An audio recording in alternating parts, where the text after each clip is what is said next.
ready? It's the Roundtable with me, Robert Bannon. Well, howdy, everybody. If you're watching this, that must mean it's Wednesday night. And this show is the first episode I've ever done that is pre-recorded. I am not here live. This is pre-recorded. Hey, everybody. Isn't that weird? So weird. But yeah, I'm not here live tonight. I'm actually out. I'm out in New York City. I'm out in New York City seeing Top Dog Underdog, and I'm really excited about it. Thank you so much for everybody for joining me. I'm Robert Bannon. Welcome to the Roundtable. If you are looking for more information about what we do here, we're here every single week. We have tape shows, we have live shows, we do all sorts of things. Make sure you like, comment, share, and subscribe. So, hey, welcome. Thanks. What a week it has been. Thank you all so much for being here. Let's get right to it, shall we? Firstly, Justin Guarini is here. And if you're of the age like I am, then this is a big deal. I'm really excited to speak to him. And it is one of the most inspirational times. I can guarantee you of that. Let's do a week in review. Well, it was the big unfinished business extravaganza of a weekend. And I'm so grateful for everybody who came and checked me out at the Green Room 42. We recorded a live album and I had a blast. It went better and was more beautiful and wonderful than I could have ever imagined it to be. We had a really nice crowd. So all the fear that I had about no one coming was okay. My family, there they are. My mom, my dad, my brother, and my sister-in-law were there. My brother hates attention. He's the opposite of me. My dog is sneezing. Yeah, we put on a show.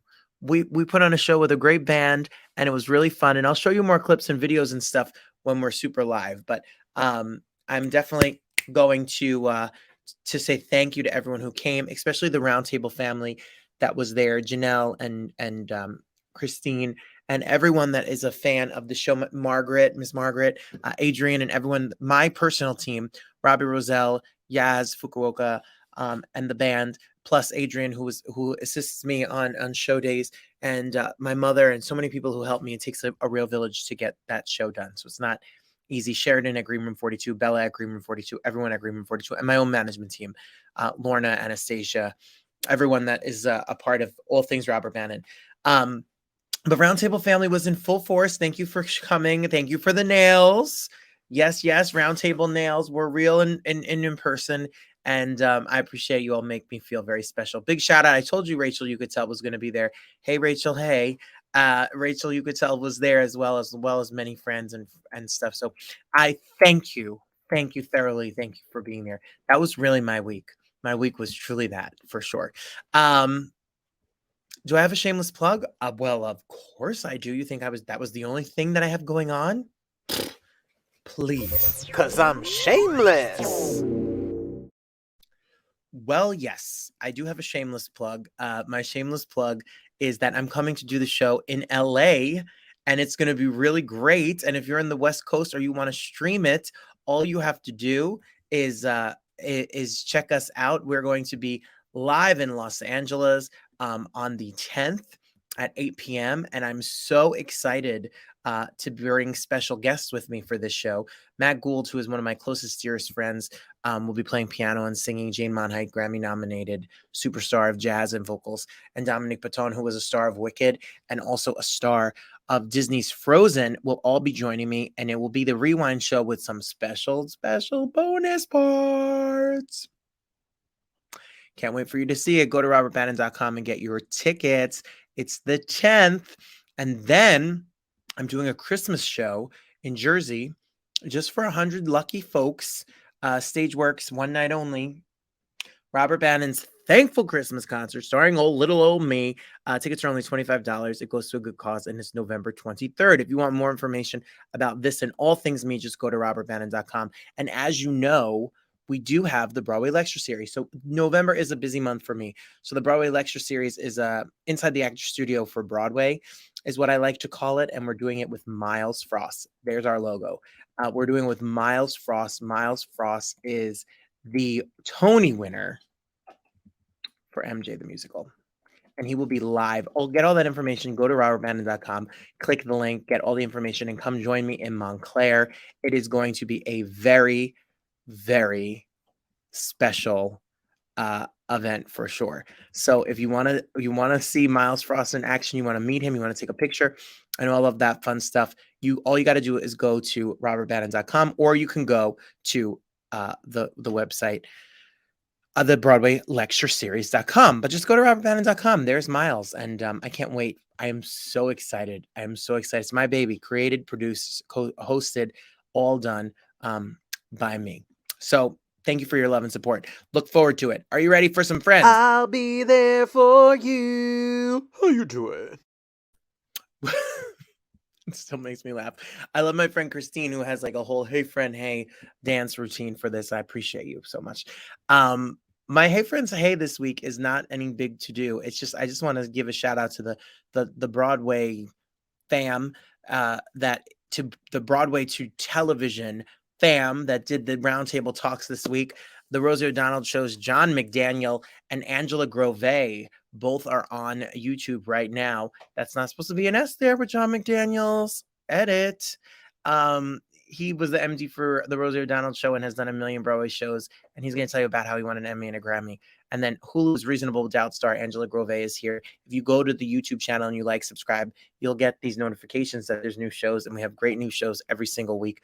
We also did a really great show with Ronald Gutman, who is a fascinating actor who's been in a lot of movies and television shows. He's now doing The Fall at Soho Playhouse, and it's really interesting premise, and he was here to talk all things acting. So just go to the YouTube channel that you're watching us right now and subscribe and click the notification button, and you too can be a part of all of this. Coming up this month on the show, we have so many great shows for you.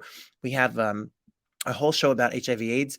We have and what's being done activism with Javier Munoz, Rafe Dirazi, the Quincy Bell from Hyacinth, which is a AIDS foundation in New Jersey. We have my favorite singers, Vincent and Lauren Smith here, and we have a reunion of Cool Runnings. We have Leon, the legendary actor Leon, is going to be here, and more. So just hang tight, stay tuned. George Takei and Patty Murin and all sorts of great people are coming up. Darling Love, weeks to come. So hang on tight. My mother always says, please make sure you virtually tip jar us, Venmo at @rbannon if you want to be a part of the show. Just give a little. My goodness, we've never had that happen before. People are calling me. You know why? Because I've never done a taped show like this before. Just click the Venmo button, Venmo at @rbannon, and come and join the party. Well, if you're of a certain age and you are like me, you know this next guest. Take a peek when I spoke to the one and only Justin Guarini. I may have been introduced to this next guest 20 years ago, and I don't want to admit that it's been 20 years, but Justin Guarini is a Broadway star, a singer, and an inspirational. Wait till you hear his story. Wait till you see what he's written and what he can help you with. Justin, I need you in my whole life. You need to come fix my whole entire life right now. Justin Guarini is here. Fix my life, Justin. I am not Inalia Van Zant. I'm not here to fix anybody's life. No, well, it's an honor to have you here. Thank you so much. Thanks. It's so wonderful to be here. And I gotta say, you know what? We have been going back and forth for months and months and months about this. And I have been running around all over the place doing a whole bunch of stuff, but I cannot stress how proud I am of you for your patience, and grateful I am for you for your patience and everything in making this happen, because I wanted to do this and now we're here. And it would not have happened had you not continued being like, come on, let's go. Let's make this happen. Let's go. Stalk you. Since I've stalked you, just endlessly stalking you. Fine. Happy about it. No. Well, I'm a fan. I'm a fan of your whole thing, your energy, your music, your tenacity, and your personality. I mean, I understand. Look, I'm a singer. I'm an actor. I'm a 5th grade school teacher in real life, but I fell into this personality world, and that's kind of you too. Like when you have that, you just have such good vibes and positivity and energy around you. You're just sunlight and all good things. So to go back, before we talk about the unshakable confidence and your profit under pressure and all that you're doing to help people be their best selves, you've been at this game literally since you were like a little mini Justin Guarini.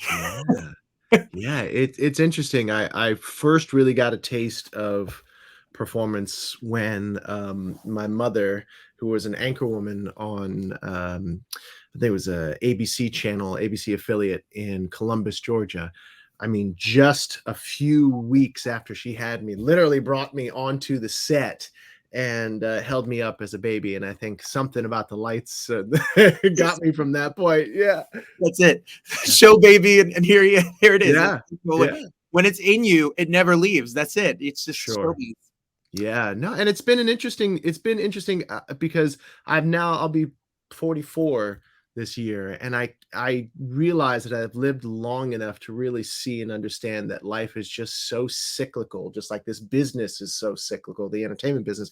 And I was born to do what it is that I do. My mother was an anchor woman eventually on CNN, and I would wake up at some ungodly hour, and she would be putting on pancake makeup or whatever they used back then, and then she would go read the news, and I would go and have lunch with the weatherman, and this is CNN, right? And then my dad was in politics; he was in policing for a long time, ended up becoming chief of police in Atlanta, and I would be around politics and lights and media and all this stuff, and growing up, that was normal for me. Celebrity, being around all of that was normal for me. And then once I decided that that was what I wanted to do with my life, it just kind of fit hand in glove. Oh, well, and then you move to Pennsylvania. This is the story that I've read. You go to Pennsylvania, and then you get involved in singing. And originally, you were singing in a cappella groups, choirs, through Yes. school. Yes. And that, if you're a singer out there, that's a whole separate skill than just taking a mic and singing karaoke at the Chinese restaurant. Sure. Which I've also done. Same. How did how did how did all that choir singing, a cappella singing, and everything get you ready for music and musical theater? Get you ready and prepare you for the future? For a lot of the kids that watch the show, I always tell them, like, getting involved and just going out there and singing with other people and learning how to be Yes. in a room with a bunch of people. How did that set you up for what was to come? Well, I'll answer that two different ways, and start with the present and then go to the past. We now live in the best time ever to be able to use technology to get a message out there, to get our face out there, to get whatever it is that we want to say out there, right? If we have one of these, or whatever device you're watching this or listening to this on right now, then you are further ahead than anybody else in history has been when it comes to your ability to, again, get your message out there, to be seen, to be heard, and to be found, right? And one of the biggest resources we have is time, right? We think, oh, I need money, I need all this, that. No, time is your greatest resource. And if you are young and you're listening or watching this right now, it is the greatest thing for you to understand that just getting out there and doing it. I mean, look at TikTok, right? My wife just showed me somebody last night who just started posting videos of themselves singing and this beautiful angelic voice, and nobody for the first few months paid attention. And then a few people did, and then a few more people did. And now a year later, 365 days later, this person is now doing concerts. They're touring around, and that's the power that we have, right? Now, most people would have given up after a few weeks. Most people would have given up after a few months, but because they use their time and the fact that they don't have a car and a house and a job and some of the other things that most grown-ups have, they were able to turn in less than a year, just something that they were doing on TikTok, into an actual living. And so my youth, my childhood version of that was, my parents said, oh, this kid can carry a tune in a bucket, as they say in the South. And they decided to put me in choir. And so I went into choir, into the Atlanta Boys Choir, which is very serious business. And I learned how to work with other people. I learned how to fit into a system and into a group of folks who are all of the like mind, who all want to deliver this beautiful product, being a song in that case. And so the more that I did that, the more that I worked in a cappella groups, the more that I went and I studied voice, and I went to karaoke even, the more that I did all of that stuff, it gave me the experience. I got to learn what I didn't know so that I could figure it out and know it, right? I got to learn what I was really good at, what I wasn't so good at, what I enjoyed, what I didn't enjoy. And there is no substitute for experience. And again, if you're a young person listening to this right now, the more experience, the more doing of the thing that you can get the better, because it is going to pay down the line over and over again. And if you're not a young person listening to this, I would encourage you. I mean, what is young these days, right? It's a relative term, but there's a false belief out there that, oh, I'm too old. It's too late. And I would just encourage you to Google performers, actors, famous people, if you will, who started their careers after 40, started their careers after 50. There are so many of them, household names that were up until, like, for example, Harrison Ford, right? He was a carpenter. He was somebody banging nails into wood right up until he got this audition for a little thing called Star Wars. And he was by no means in his 20s. It might have been in his 30s, late 30s, I think. And so, that experience and starting when you're younger and doing everything you can, no matter what age you're at, to get that experience, to get the understanding of the doing of the thing, to finding out that, hey, I don't like this, I do like this, I want to do this, I don't want to do that, is so, so valuable. And it's never too late to start. Never, that's this whole show, starting over the pandemic, was started my whole career. At 18 years old, I gave up singing and performing. I became a school teacher and said, I'm going to let that go. And then at 33, my album and my music is called Unfinished Business, because it chased me. It's something that if you're a kid and you love what you love, you wake up and you sing show tunes, or you want to sing, it's going to just be in your body. So just go. Yes. Otherwise, 15 years later, you'll be like, what the hell was I thinking? What? And being younger, like, even when I was younger, and it's not really until the past 4 or 5 years, right? The past 4 or 5 years, when I see my parents getting older, when I understand that, really truly understand that this life it's not short, but at the same time, it has their guardrails on it, right? It has a beginning and an end. And I recognize that, like, wow, the one thing that I do not want to have when I am hopefully old and gray and getting ready to transition out of this life into whatever comes next, I do not want to sit and think, oh, I shoulda, woulda, coulda, I wish I had, right? And that's it. And it's something about when I go to, for example, and visit my father, who's 86. He lives in Atlanta. He'll be 87 next month. And I cannot walk into his house and smell the way his house smells, and him, and see all the wonderful plaques and the interesting things from my life and the photos and everything from the entirety of the 86 years of his life. I cannot help but to think, oh my goodness, I'm so happy to be home. I love this man so very much. I just am so filled with joy and gratitude. And at the same time, I'm so afraid to lose this person. I understand that every single minute with this person is precious. I understand that all of these plaques and photos and everything and all this memorabilia are just things, but they will never compare to hearing my dad sneeze, or hearing my dad just say anything, or, snoring at night when I go past the room. Those things are so precious. And so when the sooner that you can understand, hey, I will only be this age for this moment, right? And like, life is happening not to me, but it's happening for me. And every single second, again, that time, you can always make more money. I know you might not believe that. You can always make more money. You can always make more friends. You can always make a lot of other things, but you can't make more time.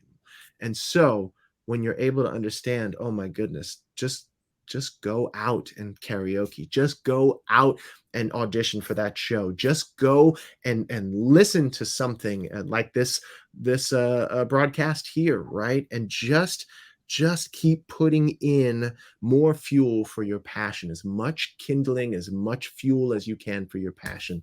And no matter what, it will pay off, but you got to do it, and you got to do it every single day if you truly believe in it. If you don't, go and find something else to do.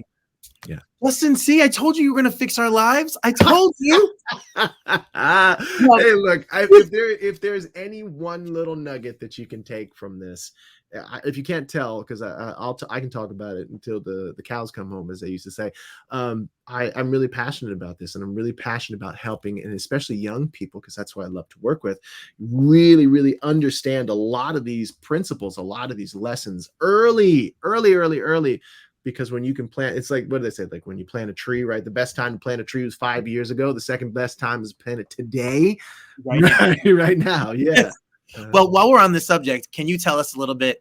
Tell us about Profit Under Pressure? Oh, yes, Profit And- Under Pressure. Well, I made that business, and the Profit Under Pressure LLC. And the reason why I said Profit Under Pressure is because as performers, what do? We are constantly put under pressure. Sometimes we get an audition the day before, sometimes hours before we're supposed to show up, right? Even if we have gotten the job, and in the sense of Broadway, right?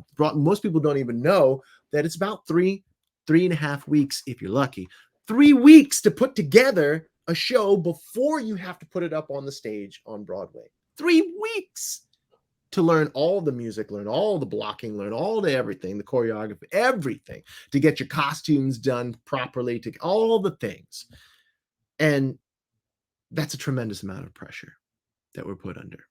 And so what I wanted to show people and help them understand is that you can profit under pressure. Now let's look at the word profit. Why do I say profit? When I say profit, most people think about money, and that's true, right?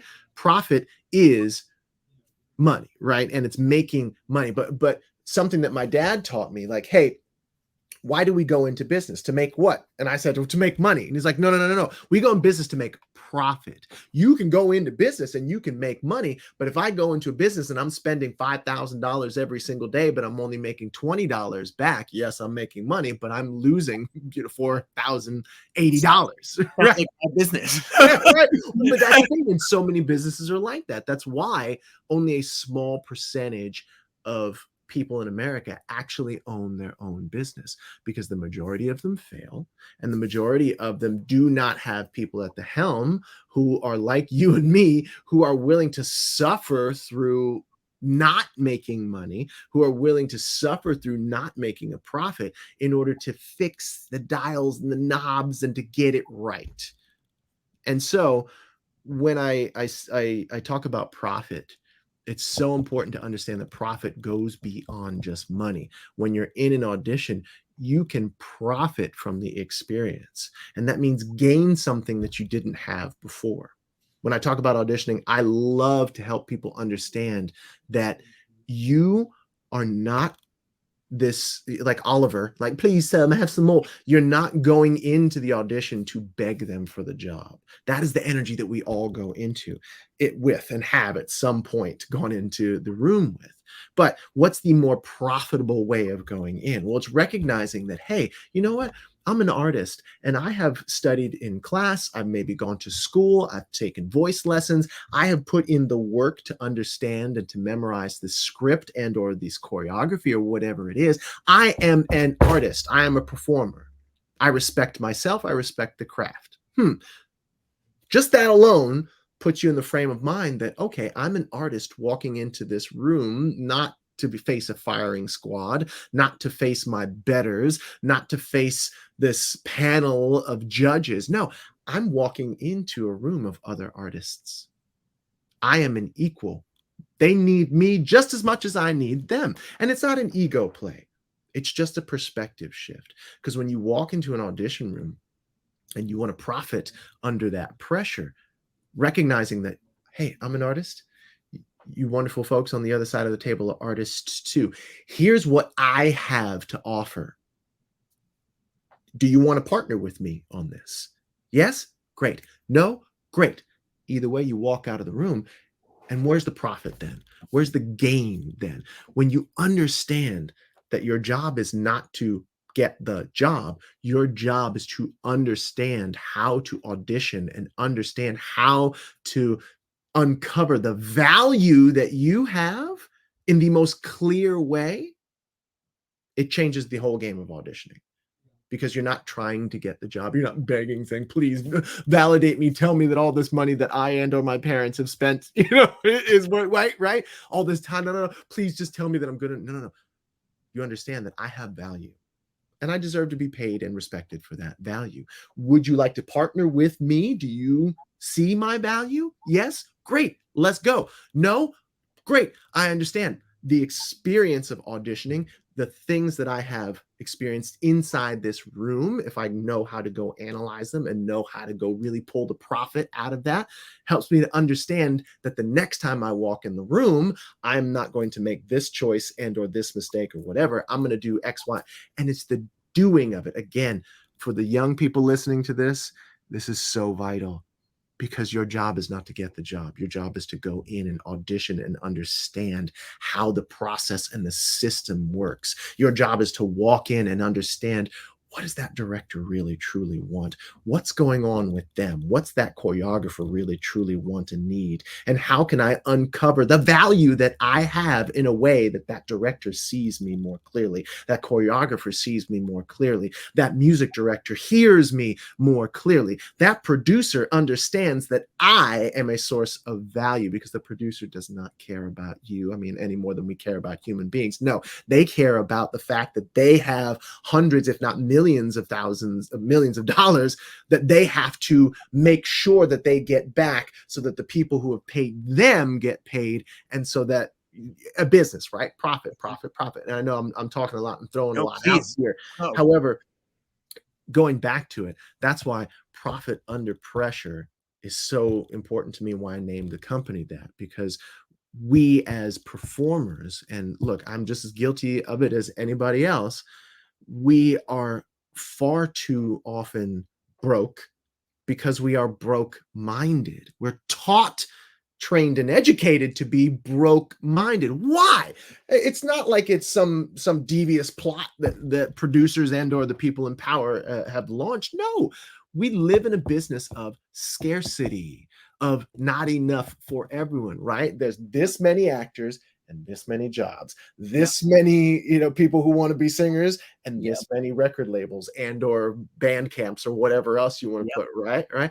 And yet, going back to this right here, this is our greatest ally and also our greatest enemy too. But we now have the opportunity to break out of that. We always have, but we really have the opportunity to break out of that scarcity mindset, and that, there's not enough people, there's not enough money, there's not enough time, there's not enough all that auditions, there's not enough jobs.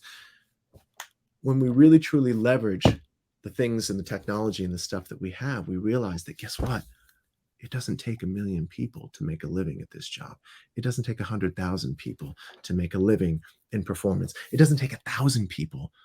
It takes about 100 people who will buy anything and everything that you put out, who are passionate about what it is that you do, and you can make a living. Are you going to be on Lifestyles of the Rich and Famous? Probably not. However, you're going to be able to feed and clothe yourself, and you're going to be able to fund more of the things that you're passionate about. And all it takes is 100 people. Do you know how many, 9 billion people on the planet? We can all find 100. And guess what? Now, because we have this, we can reach them in any corner of the world. I'm Justin. I'm sorry. I'm just going. I know I'm throwing a lot out at you.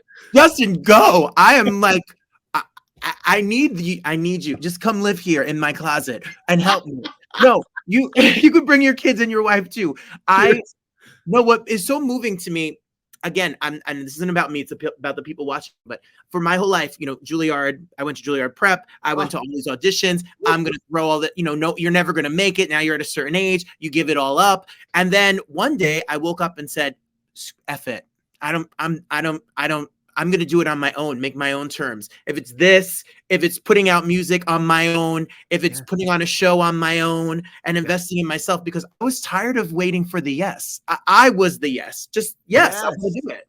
Yes. And that's it. That you just hit on something so beautiful and so poignant, right? Because you went to Juilliard, like the cream of the crop when it comes to schools of performance.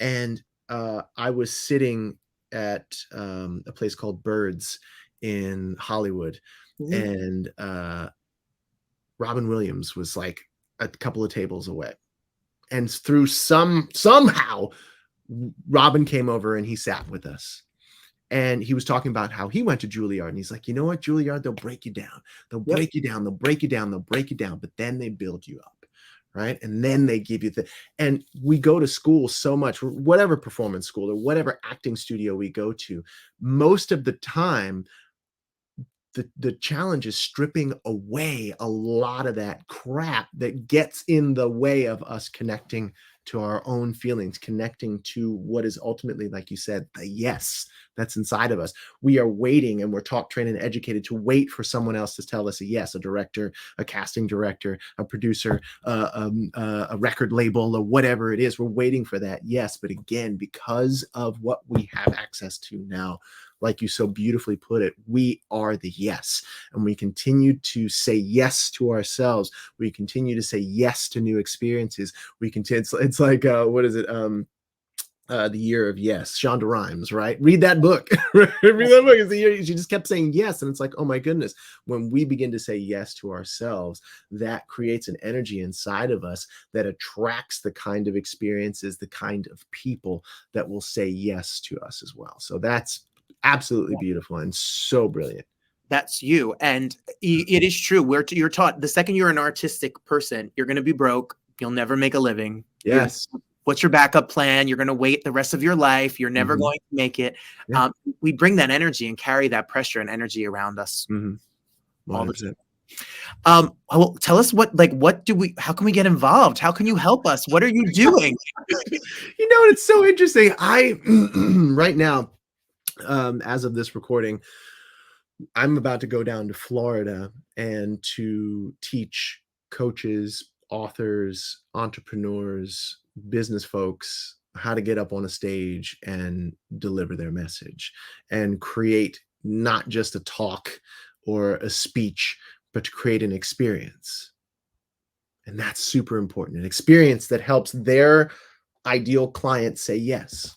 Because ultimately that's what we want. You know, it's so brilliant that you said yes, because it is all about creating the yes. And so what I've done in the past is I've focused exclusively on performers. I wrote a book called Audition Secrets, Volume 1, which you can get on Amazon. If you go to the website that you just put up there, or justinguarini.com, you can find out more about what it is that I do and how I do it. But I love teaching and working with actors. Matter of fact, just yesterday, I'm wearing my Oscar Hammerstein Museum shirt because I'm so fortunate to live in the town where Oscar Hammerstein's house is. And so I just was teaching some one-on-ones to some wonderful students in Oscar Hammerstein's house, which Highland Farms, which was just, just to walk into that place and to know that like Stephen Sondheim was just like hanging out there, you know, like the crazy history in that, it just blows my mind. And so that's what I do with actors. And I am in the process of creating a website and an app where people in performance can come and they can take my Audition Secrets masterclass. They can have access to the book. There's a whole actor's toolkit where you can, on the day of your audition, listen to audios, get yourself on like an athlete would, right? You know, we see athletes, whether we're watching football or the Olympics, and they've got the headphones on and well, there's a method and a routine that they go through every single time, whether it's what they eat, what they listen to, how much rest they get. It is all set because they know that when they can get into a healthy set of routines, they'll know what to expect of their bodies. They'll know what to expect of their minds. Well, we're no different. As performers, whether you're a singer, actor, dancer, or anything in between, we're athletes. A lot of people don't give us that credit. Right. But you know, we're athletes. And there are a lot of people who would be huffing and puffing and wheezing if they did what we did for 5 minutes, much less the 3 hours of a show or a concert or whatever it is that we do, right? So why shouldn't we behave like athletes do? We don't need to reinvent the wheel. There's a reason why Tom Brady, for example, is playing at 45. It's not because he's just got some great DNA or because he's super cool or because he's just like, you know, gets a little bit of rest. No, he put a team of people around him that help him understand what he should eat, when he should eat it, how he should eat it, how much he should stretch, how much he should lift and or what, and the supplements that he should take. Now, we don't have to get that detailed if we don't want to, but there is something to be said for, okay, I'm going to treat myself like an athlete. I'm going to have a warm up and I'm going to do it at this certain time when it's on my audition day. I'm going to listen to this certain audio and get myself spiritually and mentally in a place to audition. You know what? I'm going to read through my sides and I'm going to memorize them this way. And I'm going to all of that. And the more that we can get into a routine, and that can be difficult for some people because we are artists and we like to be free. Freedom can be hard to fight against. However, if just we do understand routine, right? Choreography is just a routine set to music, right? If we can do that, we can also set a routine for ourselves that helps to set us up for success. That's really my whole, if I could just, the undercurrent of everything that I do when it comes to audition secrets is I want you to be set up for success. That's really it. And then I move also to helping coaches, entrepreneurs, authors, people who get up on stage, keynote speakers, create the kind of experience that is commonplace for us as performers, right? Nobody goes to Wicked and says, "Oh my goodness, the seats were so great." Oh my god. And maybe some people do, right? Or nobody goes and says, "You know what? I just really loved how when they put the cloak on Elphaba, it didn't make a snapping noise," right? No, the costume. We talk about those little things, but overall, we talk about, "Oh my gosh, that was an amazing show. That was an amazing experience," right? And it's the costumes and the seats and the theater and the music and everything else and the lighting that all goes together to create that experience. So I love doing that for people outside of our industry as well. So no better man for the job than right here. If you got to go to justinguarini.com or follow Justin on Instagram or get his book, get the whole thing. Thanks. Real quick before I let you go, because I already took so much of your time. Can we just, you were talking about theater. We all know you come from a place in time. We all know how we know you, etc. And there's a really interesting story about a crossroads about theater that I want to talk to in a moment. But can we take a little memory lane theater look? Talk about Wicked. Wicked. Yeah. Hey, Fiyero. I love this role. Some of the greatest musical theater performers really have been Fiyero. So look, I love it. And then look at you and Drew Gasparini. Oh, Drew, my man. I love Drew Gasparini. And look at you. I was a Roger in Rent once. That's a beast of a show. I'm so glad that show, we did it at the Surflight Theater in New Jersey. And I'm telling you, I'm glad that run was only, I don't know how many weeks, 3 weeks or something like that, because by the end of it, I was like, oh, I was bleeding as Roger. It's not my last show when he says me, I was like me. Dust. Yeah, exactly. Oh, and yeah, go ahead. No, please. Yeah, it was so great. And you know what? Drew and my friend Shayla Benoit, there's so many lifelong friends I have made in that cast. And I got to tell you, Drew is one of my favorite people. He is about to go up. I think his first Broadway show will be The Karate Kid. Mm-hmm. And I'm telling you, this was 10 years, almost 11, almost 12 years ago that this happened in this photo, and the amazing growth that he has made, the strides that he has made. Again, it's like, and I think Tony Robbins said, it's like we vastly overestimate what we can do in 1 year and underestimate what we can do in 10. And this literally is about 10 or 11 years. And Drew was already talented. He was already funny as all get out. He was already someone who was a great friend and a great person. And now here, 10 years later, he is about to have his due on Broadway, has earned every single second of it. He has a great podcast, has improved and learned over 10 years. And I'm telling you, he is about to, and not about to, I mean, he's already been killing the game anyway, but he is about to, he's about to be that guy that comes out of nowhere. Right. And yet he has put in so much work and shared so much of his beautiful art with people. And I couldn't be prouder of him. That's a perfect example of that tenacity to keep going and not to not stop. 11 years. Yeah. I loved the show. I did not know you, but I loved In Transit a lot. Oh, so great. And I love Telly and I love this cast. And it was talk about acapella and that was the greatest show that not enough people saw. And it was fantastic. And again, that was another I don't know if I could do that again, because I certainly sang 90 minutes out of the 100 minutes of that show, because we were everything. It was literally a cappella. There was no music whatsoever. If there was that transit as the scenes shift, we were the transition music. And I'll tell a quick story about that. Please go. Put that picture up really good. Can you put that picture up one more time? Yeah. So right in the top right of the screen, that's Margot. And Margot, and then I don't know if she's on the stage. Yes, Margot, and then one of the other characters down there on the stairs.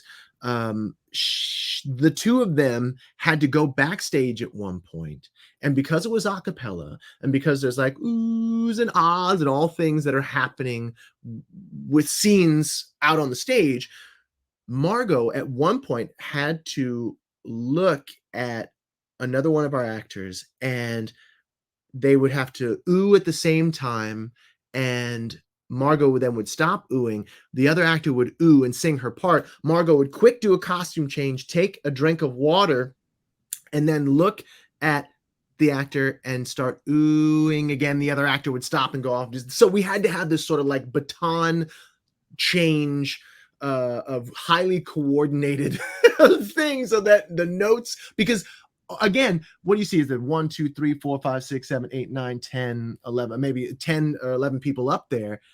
That's the only people singing in the cast. There were no people backstage singing. It was it. So if you weren't on the stage, there were times when you had to be sitting backstage and just singing along and being the underscoring while 1 or 2 people were out on the stage. And so it just was, it was awesome. And also one of those things where, you know, during the rehearsal period, especially when we got to a certain point, there would not be a day that went by where somebody didn't cry.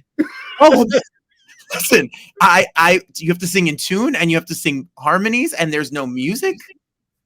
Yeah, it was something. And then recently, and I can't wait for this to keep growing and going, but I love the idea of Once Upon a One More Time. Yes, I am so excited. Well about time. I mean, this is, you guys are let's go. Yeah, it's lovingly known as the Britney Spears musical, and so I'm really excited about that, because we're taking an unbelievable performer, someone who has had a huge experience, a huge influence rather, on people from our generation, certainly, and many generations, and we're taking all of the gorgeous work that she has done musically, and we're setting it to this beautiful, empowering, unique Cinderella story. And right now there are a few Cinderella stories out there on Broadway, and so I think we're looking more to next year, hopefully, to getting on the stage, and so it's very, very exciting. And just the fact that we have Keone and Mari Madrid, look them up, please. They are not only wonderful choreographers, they're wonderful directors, and man, it is. I don't think anybody really truly is going to see this coming and understands what exactly it is that we're going to do. And you know, my hope is that we'll get to go up next year and just rock it out. But it is. I've rarely had this much fun coming to the set every single day and working, because it's a great group of folks, and you couldn't ask for better music, better choreography, better story as well. Well, there's a great cast. I love Aisha Jackson, sings her teeth out. Yes, up there doing it like you all are. You're gonna blow things up on the Broadway. And if you don't know, you know, you've seen him like for years and years on television. That's why I'm growing this beard. You know. You better slide down the railings and sing in that falsetto all the time. So. Well, I don't even know. There's nothing else to say about that. Let's talk about it. Yeah, I mean, you know what's so interesting is I come over here. It's so interesting because this was a fluke. Not a fluke. I don't want to say that. This was almost not supposed to happen, because I was in Wicked, and I was doing it for 9 months. And at the time, my wife and I had small kids. And I was commuting back and forth from New York City to Pennsylvania, and that's about a 5-hour round trip. I was exhausted. And so 9 months of Wicked goes by, and you know, Wicked, she's a 3-hour tour. Even though as Fiyero, you don't do nearly as much as the ladies do, it's still something. And so I was going back and forth. I was exhausted. My agent gave me this audition, and I was like, I have no idea why you handed this to me. I don't look like a rock star. I don't sound like these rock stars, because they had all these 80s rock stars as reference. And I'm like, I don't look or sound like any of these people. I'm just going to go home. The contract for Wicked ended after the 9 months, and I said, I'm going to enjoy my holidays.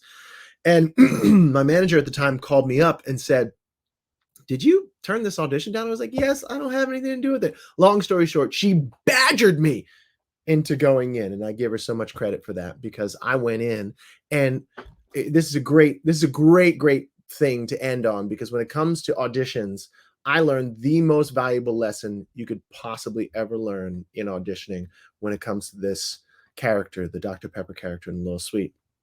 I walked into the waiting room, and I saw all these people who looked like rock stars, who had all this, glammed out. And I literally just showed up in like a t-shirt, and I think I may have had a little facial hair at the time, but not much.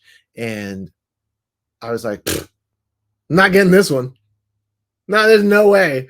And so what did I decide to do? I walked into the room and I said, you know what? I carted myself all the way up to New York here from Pennsylvania. I'm here. I might as well have fun. And you know what I did? I decided to have fun. And I put all of the fears of what are they going to think of me, because it literally is just one person in the camera. What are they going to think of me? Do I really even know what I'm doing? Am I good enough? All those fears, I put them aside. And I said, you know what? I'm going to have fun. I'm going to enjoy myself in here. And wouldn't you know it, in the stage direction, it says Lil Sweet slides in on his knees. And so I just slid in on my knees, and I just made it. I was Lil Sweet sliding in on his knee. And I made that, all the singing, all the everything. I made it up because I wanted to have fun, because I wanted to do the things that I do to make my kids laugh and to make my wife laugh when she's mad at me, like all the things. And I just decided I'm going to have a good time. And I sang stuff, and I was like, and just was silly. And now 7 years later, after that, my entire life, my family's life, financially and from just an exposure standpoint, has been completely revolutionized from this one audition 7 years ago. And it was all because I decided to have fun. I decided to just be myself and just enjoy myself, and enjoy the process of auditioning. And I show up. It's one of those things where everyone, including myself on the set, everyone from the grips and the electric all the way up to the big corporate folks, they're like, this is the one shoot that we look forward to every single year, right? Because it's so much fun, and it just is so much fun, and that comes through. So in the audition room, and in this career, especially when it comes to performing and singing and dancing and acting, never ever forget that this is supposed to be fun. For my performers who are listening, we get paid, even if it's a little bit of money, we get paid to get paid to play dress up. We get paid to not have to go and sit at a desk for, 8 or 9 hours. Nothing wrong with that, right? Go on and do what you need to do for life, but we get paid to play. So remember that even in the most stressful times, even when things are just like, I'm not making any money doing this, that we are so blessed to be able to have the ability to express ourselves, to have the opportunity to take our passion and to continue to deliver and continue to deliver it. And this is the last thing I'll say. This business is cyclical. What do I mean? It's like a wheel. It comes around and around and around and around and around. And the three things, if you take nothing else from the conversation that we've had today, the three things that I want you to know will give you success in this business, hand it to you. And it takes effort, but it will hand you success in this business, is first and foremost doing good work. What I mean by that, work that is meaningful to you, work that has value to you, that is in alignment with your passions. If you have Apple TV, watch Sidney Poitier. Is a beautiful, beautiful documentary, because he was given work as a Black actor, a lot of it. However, he turned so much of it down because it did not represent the way he wanted his people, our people, my people, to be seen on the screen. So doing that good work. And then the second thing is being kind. Not being kind because they say, well, you're going to meet the same people on the way down as way up, all that. It's being kind because that's the right thing to do. Being kind, remembering that even if you are standing on stage with the Antoinette in your hand, knowing that there are a holy host of people that stand behind you that made that possible, from the person who is never seen slaving away, who's sewing your costumes, to the people writing the music, to the directors, to all the people in the theaters, the ushers, the whatever it is. Remember to be kind, because there is an army of people behind you. And guess what?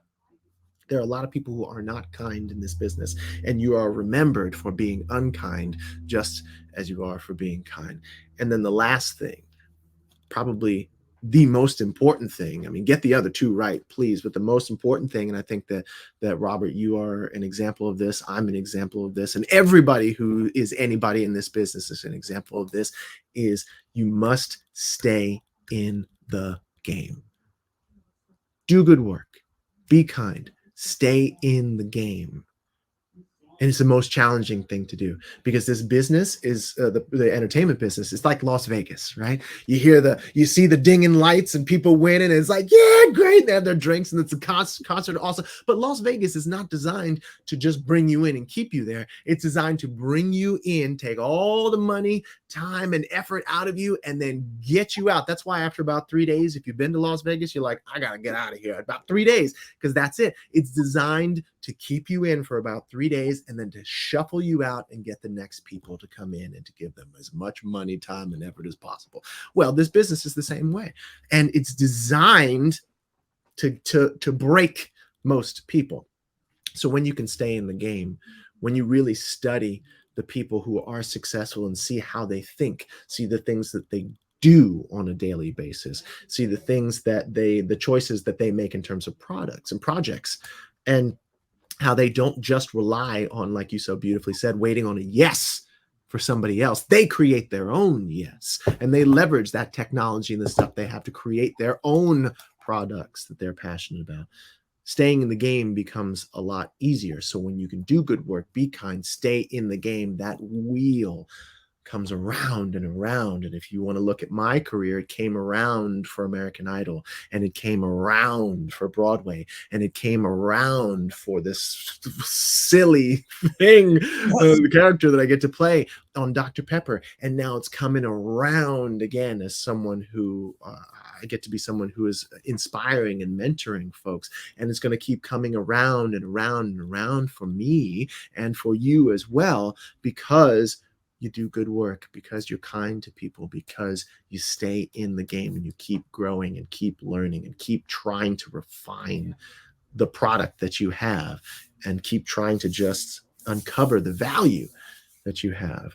And so it is just, if you can't tell, I'm very passionate about this stuff. And I just am so grateful that we've spent this time together, and that you just given me the opportunity to be a part of this show. So thank you. The thank you goes to you, because these lessons are things that people need to hear. They're things that I need to hear, and I need to hear them too. I need to hear them and talk about them. It's as beneficial for me too. You are one of the most inspiring. Your personality, your charisma, that is you, is just so special. I wish I could bottle it and sell it. You are. Me too. Oh my gosh, if I could do that, yeah, we retire early. And I'm so grateful to be able to. It was an honor to talk to you, because I really admire the work that you do and the tenacity and the spirit that is you. And you're going to help a lot of people, and we're going to be following, and we're going to be watching, and we're going to be looking, and we're going to be supporting. And I can't wait till you're in New York, back on Broadway or in concert or somewhere. I have to take you to lunch and say thank you for this time, because I have harassed you. And I'm glad you have, because look, but again, look, we spent months going back and forth on this. I was like, yeah, I'm so sorry. And then I got busy, and I thought, oh my God, we'll make it up. But look, again, it's just a microcosm of what it takes in order to create moments like this, right? We've been, what is it, 46 46 minutes that minutes. we've been talking here, and yet, you know, that 46 minutes, just like that 3-hour show, there's months, if not years, that go into that 3-hour show, right? Don't give up. Just keep going. Yeah. Keep going. I appreciate you, friend. Thank you so much for being here. Everyone, go to justinguarini.com. Keep up to date. Wait for him to put the app and all the information. Get the audition book. If you have a kid that's in the school play and wants to go to school, get started on it now. Go to Justin Guarini or follow Justin Guarini on Instagram. It's such a pleasure. Thanks. So how about that? Did you like it? Did you have a good time? Are you inspired? I know he inspired me. Thank you so much for being here, and thank you for dealing with me as I go through all sorts of things in my own life that sometimes I can't be here live, but I still give you a roundtable to talk about. Tell me what you think. Send me your suggestions, comment below. Tell me where you're from. Make sure you give this and share this to people who you may think will like it.